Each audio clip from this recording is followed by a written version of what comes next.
It's something Dominic was born with. Actually, it's something each of us are born with. The need to feel special. As Dominic has grown, he's yearned to feel something else. He was born 2.5 months premature with cerebral palsy and a cortical eye impairment. He spent his first 6 months of life in ICU. He makes noises and hand signals, a painstaking process to make people understand what he wants.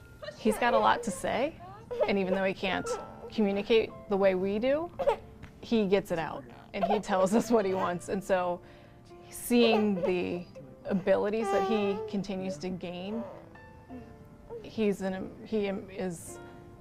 amazing little boy. And Laura works at home for a marketing company in Denver. She used to travel, not anymore. Dominic needs 24-hour care, and most of it's on Dad. Gary stays home full-time with Dominic. There are nights when you get about 2 hours of sleep, and it makes it kind of hard to function, but, you know, what are the options? The options have increased in the last 3 years for Dominic, who spends 3 days at preschool, 2 days a week at Children's Hospital's Perlman Center with therapists like Melissa.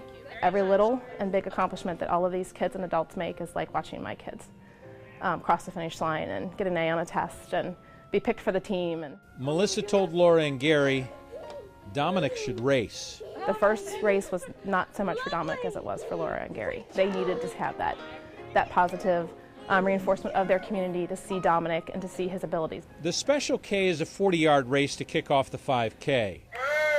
Not really a race at all.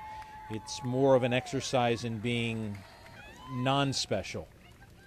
First year, Dominic didn't make it more than a few feet. Last year, produced progress. so to see him have that freedom was amazing. And to see him have that pride, you can see the huge smile on his face and see that he was just thrilled with himself to be able to do this and to go where he wanted to go and have that sense of independence. And for Dad, who has so many days when special is just plain frustrating. It was one of the best moments to see him able to be typical. Typical. That's what Dominic's after. Even if for a moment, just to feel like a typical kid. He didn't finish last year, but he got a medal. This year, maybe he'll make it all 40 yards. And show the world that even though I might sit in a chair a lot of the times, I can also walk and run and stomp and have all of the mobility as long as I have the right equipment and the right support. Yeah, and to show off that you want to run right now, don't you? Wouldn't that be special? Thank you. Brad Johansson, Local 12 News.